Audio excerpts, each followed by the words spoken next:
Okay, this video is a standalone video, and it's going to be, I think, one of the most important videos I will make. Partly because it's in direct response to Dr. Jason Jorjani, who is one of the premier philosophers and thinkers in our day. Highly articulate, very sharp, with, I believe, some more than fair criticisms of traditional religions and some of their metaphysical models. But at the same time, I think his position, what he embraces, is very dangerous in that it's quite Nietzschean, in the sense that he is willing to go so far as to engage in genocide of those who confront him or disagree with him, or try to stop him and his Promethean followers from achieving their legacy, which their goal is basically to rebel and overthrow all tyrannical authorities on this planet. And then they're going to move on to other planets. They're going to move throughout the galaxy, and they're going to go on to other galaxies, and they're going to do this throughout the whole universe. This is their blueprint for the eternal future, which they believe quite literally is will go on everlastingly the way it is now.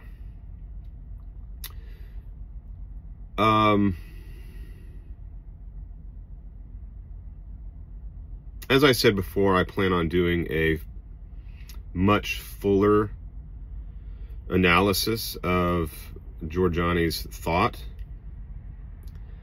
I'm not prepared to do it now, as I would prefer to have his if not his entire corpus read, I'd like to have most of it read before I undertake that. I have already listened to most of his interviews on YouTube. And I'm going back through them to listen to all of them again.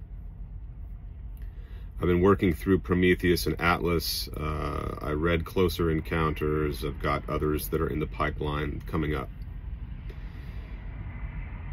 But I want to just address a very short clip. It's kind of a standalone clip. It was published as its own clip, a 7-minute clip that came from a longer interview he did with a channel called Danny Jones Clips. And I think this was done about 5 months ago. So this is the end of December 2024. Under the video it says it was done 5 months ago, so I'm assuming that happened around the end of July, maybe the beginning of August, where Jorjani addresses the question of God being, oh, I know what it was. He was asked point blank if he believed in God. And he said he absolutely rejected belief in God. Jorjani is an esotericist. He believes in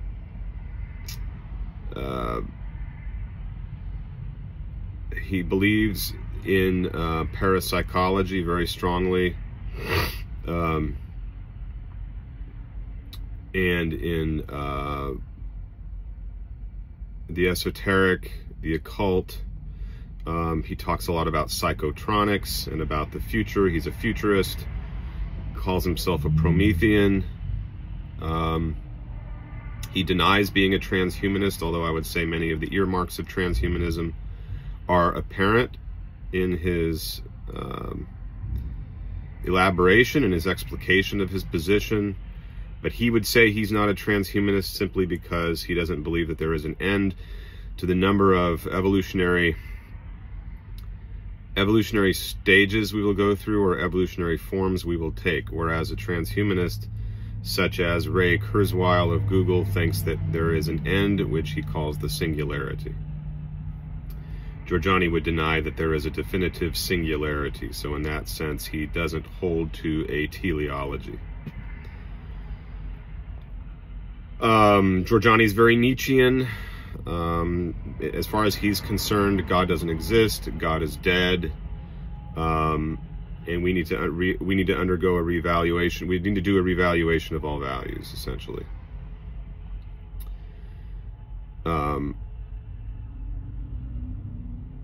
But here is where I sympathize, although I believe in God, not just God, but a personal God. This is where I sympathize with him. He points out that in the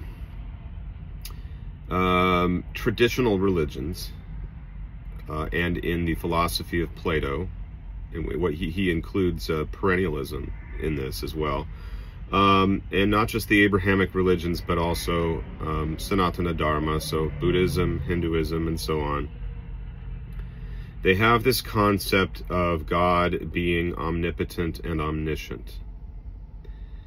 He strenuously objects to this because God, if God is omniscient, if he literally knows all things, he knows everything you're going to say, everything you're going to think, everything you're going to do in the future. He knows everything that's going to happen 100 years from now, 1,000 years from now, 1,000,000 years from now, 1,000,000,000 years from now, and so on.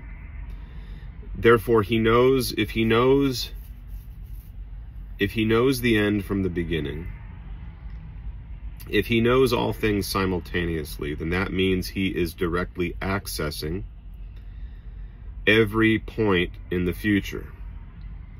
So he is present in the future just as he is present in the present, and just as he was present in the past. So there is no point in time in which he is not directly accessing everything that goes on. And in Jorjani's mind, he calls it the worst fatalism. He calls it absolute fatalism. Because what this belief in God's omniscience entails is the recognition, or the necessary inference is that there is no freedom, there's no free will, that God controls us as though we were ventriloquist dummies. The host then interjected, well, unless you believe that God creates the future, and he says, aha, but that goes to God's omnipotence, which is another one of my objections. If God is creating the future, then he is determining the future. So, whether you approach this from the standpoint of God's omniscience or God's omnipotence, he is in total control to such an extent that nothing we do can be said to be our own. None of our actions are our own, none of our thoughts are our own, etc. I greatly sympathize with his desire to preserve the sanctity of the individual person, number one. And this is his problem with a lot of, he's a non-dualist, but this is his problem with a lot of non-dual thinking within Dharma and within certain traditions within the perennial tradition, is that they deny that we will retain our individuality or our individual personhood, and they think that non-duality entails the individual getting swallowed up in the one. We'll talk more about that in the future, and why I reject that as well. I have brought it up already, and I did mention it more recently in a more recent video. Actually had an exchange with someone who commented on it, and we went back and forth. We mutually agreed with one another that it doesn't make sense on non-dualism for the individual to be swallowed up, because if non-dualism is true then non-dualism remains true, whether or not there are manifested beings or not. You know, God isn't diminished when he creates something.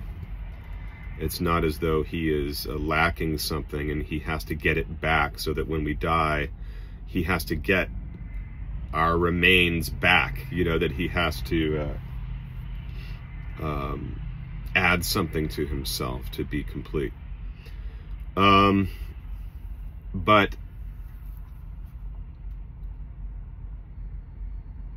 so let me address, I want to address two people in this video, the positions of two different individuals simultaneously, who are both non-dualists, both reject the idea of a personal God. We've talked about Jorjani, and then there's Dr. Bernardo Kastrup, who, like Jorjani, believes that everything is consciousness.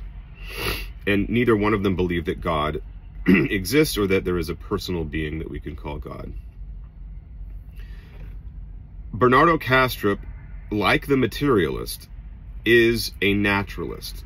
The only difference being that he doesn't believe matter has standalone existence. So he ultimately believes that all is consciousness. All is made up of consciousness.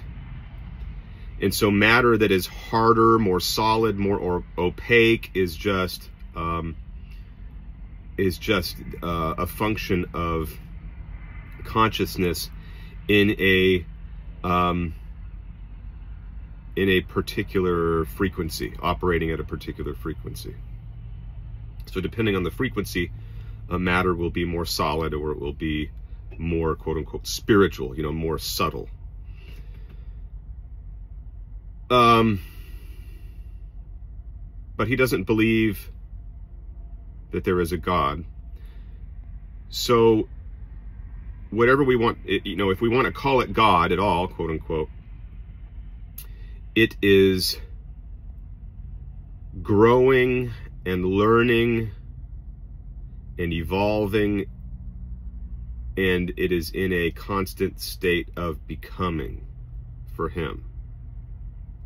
So there isn't a transcendent personal principle that through whose activity the universe is brought about. Now, since I've described this a couple of times, I'll try to be brief, but in order to be thorough here, we have to repeat something, and that is, I've got to be clear that I believe the only way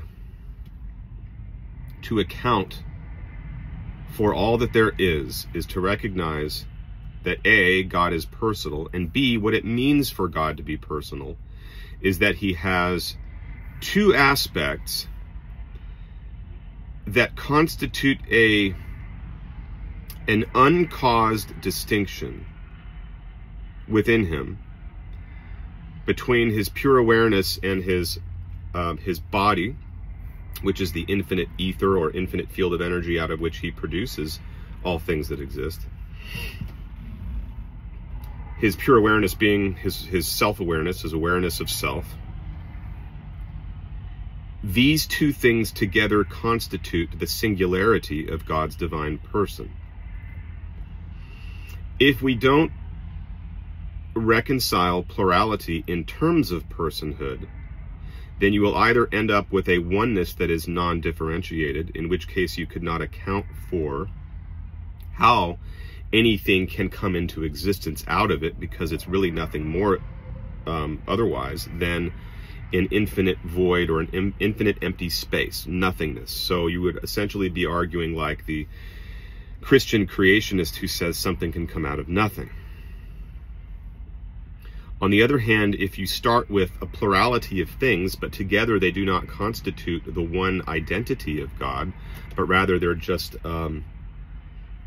things floating around out there in space, just autonomous objects, then what you have is pure or absolute either polytheism or just absolute pluralism, which doesn't make sense of reality.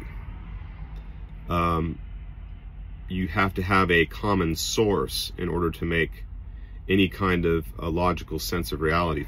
For everything has to be in relation to everything and everyone else simultaneously in order for reality to have any rational, to make sense of reality. So this distinction that I'm talking about that exists within God is a necessary precondition for creation. It's a necessary precondition for the eternally caused manifestation of the universe.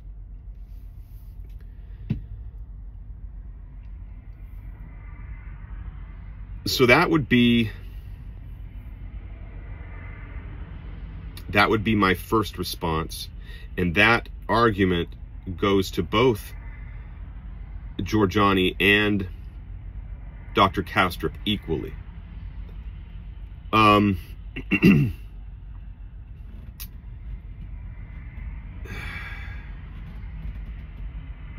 There's this other issue of, for example, Kastrup believes this, and also Christopher Wallace, a Kashmir Shaivite.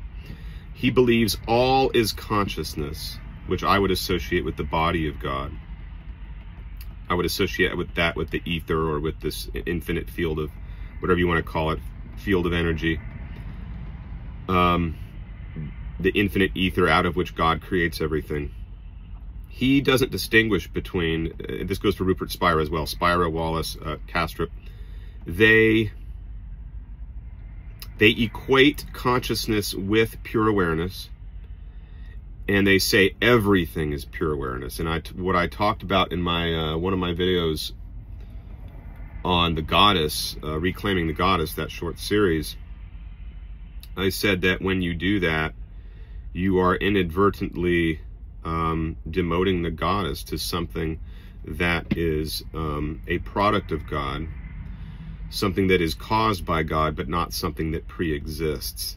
And so the goddess becomes less than God. The body of God becomes less than Shiva, who represents in Hinduism pure awareness. But there's an equality there, and you lose that equality by trying to level the playing field and saying that everything is just pure consciousness or pure awareness. And as I said, something can't come from nothing. There's got to be difference. There's got to be distinction within God, and they don't have it. Now, what they try to do is they try to come up with the concept of vibration. They try to say that that God is always vibrating. So even before he brings anything about, God, there is the subtlest of vibrations at the depth of God's being, which is why God is living. It's a living organism. Consciousness is a living organism rather than just some dead nothing. Well, again, if the infinite is just this one thing without differentiation, distinction of any kind, then there's no way to account for how God is in this state of eternal vibration. What accounts for this movement?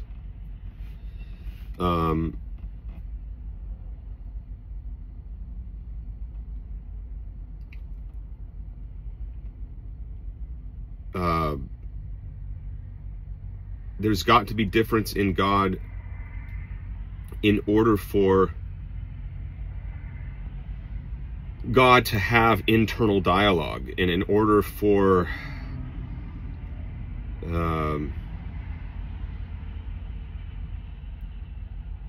his body and the things in his body, the things that are part of his body that he creates, to reflect or image or manifest the pure light of his being. So that's another way in which the God and the goddess are juxtaposed, is that the God, the masculine archetype, represents the pure light of divinity, and then the goddess represents that which reflects the light.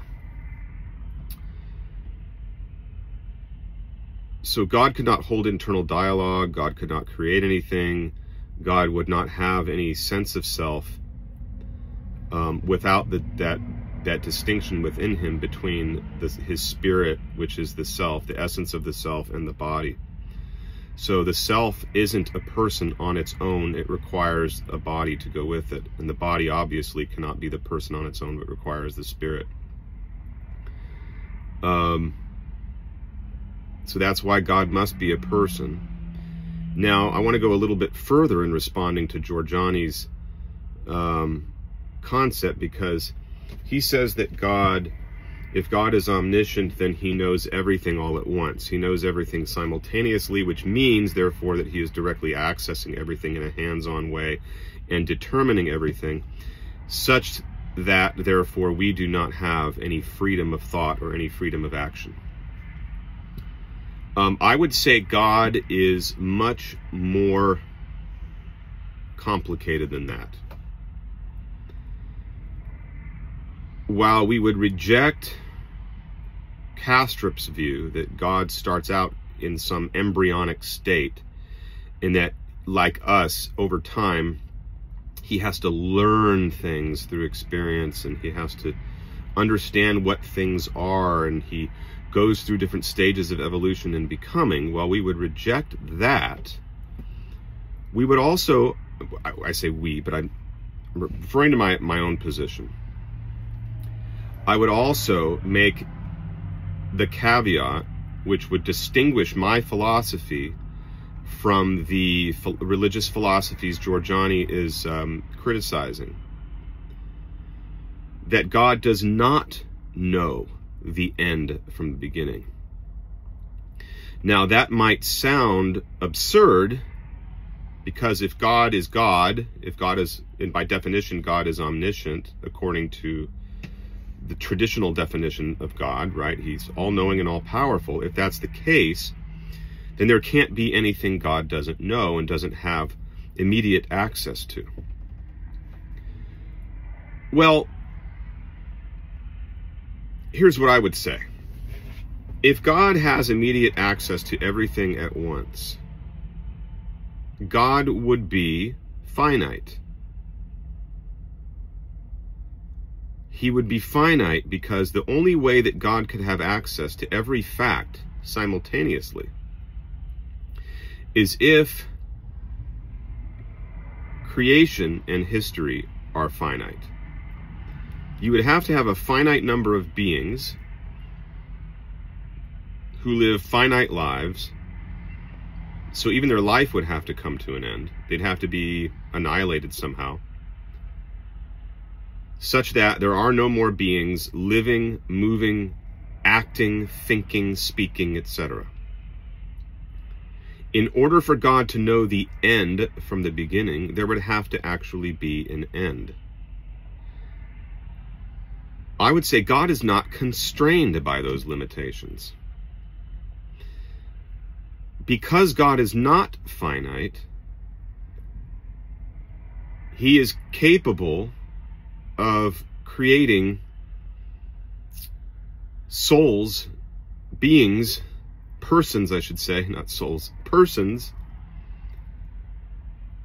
everlastingly. More and more persons just continually entering into existence, coming into being.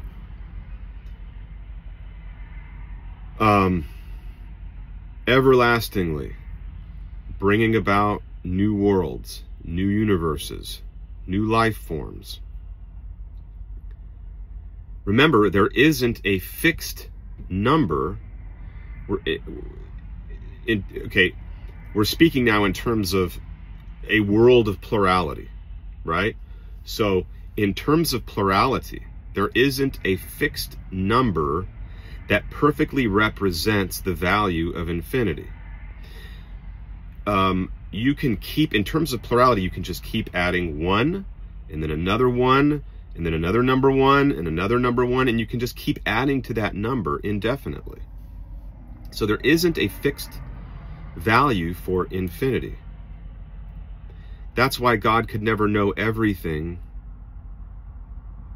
the end from the beginning, because there's no end. It just goes on and on and on and on. Now, as far as Jorjani's objection regarding his omnipotence, does he just keep creating the future? Well, I would say that what he does is he initially creates it. Now, I'm not taking a deistic view. I'm saying that he initially creates it. I'm not taking the clockmaker view. Okay, so don't get that in your head.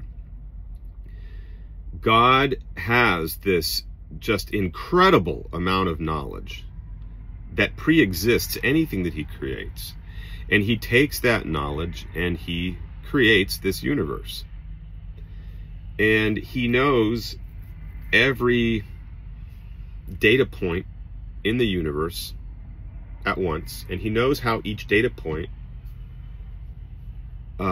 relates to every other data point. And as a result, he can have a pretty good idea of what's going to happen next, but he doesn't determine it. He's just he would be like the universe's greatest prophet. He can predict things out 100 years, 1,000 years, 1,000,000 years, 1,000,000,000 years, 1,000,000,000,000 years. But he can't say exactly what it's going to look like.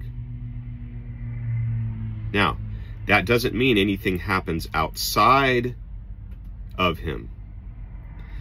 Because he is the one, because he is infinite, everything that happens, every combination of things that happen, every combination of choices people make, every possible combination of choices that people could make, any possible combination of thoughts that people could have,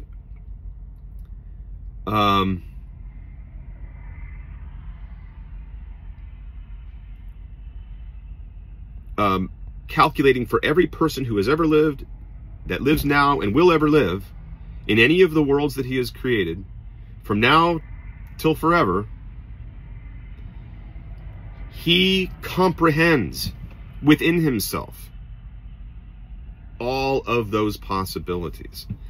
So while nothing happens outside of him, that doesn't mean that he is immediately controlling or manipulating them. It's a very, very subtle distinction, but it's the only one that allows us to avoid the extreme of Jorjani's quote-unquote satanic, he calls his views satanic, just his philosophy, because it's a post-Christian, it's intended to be a post-Christian, post-Platonic, post all these traditional religions philosophy. So archetypally, he speaks of it in terms of it being satanic, not that he necessarily believes, I don't believe he believes in a personal being named Satan. So it allows us to avoid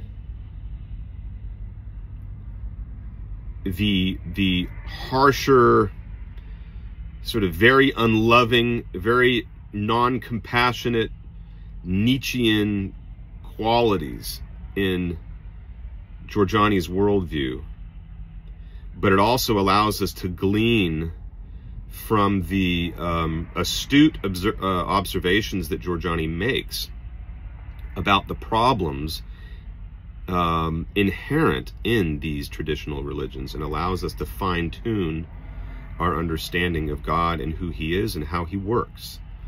So that's what I'm proposing to you. That's the model of God I'm proposing to you. And I'm doing all of this because I plan on actually doing a series where I lay out in great detail my entire religious philosophical worldview, and I want to show the implications of that worldview fairly exhaustively, as well as in terms of what ethics would look like, everything from justice to warfare to sexual ethics and everything else. what it means, and how it is that on this view, we are able to avoid a lot of the dualisms that define philosophy, not just today, but philosophy going back thousands of years. Whether it's secular philosophy or religious philosophy, it allows us to avoid all of that and embrace a position that towers above both Jorjani's and the fatalistic, as he puts it, tendencies or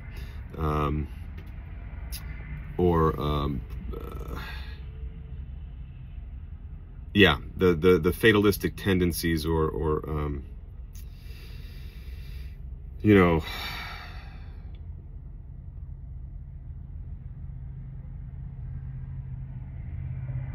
predisposition, I guess predisposition, I don't know if that would be the right word in this case. But you know, the tendencies that the traditional religions have in terms of their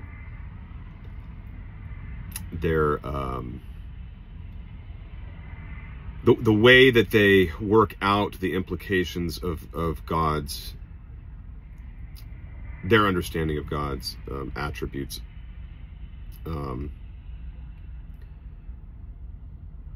With regard to eternity and things like time and eternity, the relationship between time and eternity, the relationship between the question of free will and determinism, and so on. So anyway, I will upload this. It may take a while uploading because it was over 30 minutes, but I hope you guys will give this a thorough listening to, because it's rife with implications, and it's going to be good to have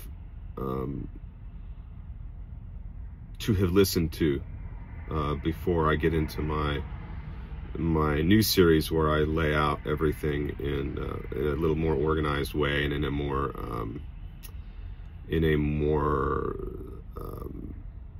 exhaustive way.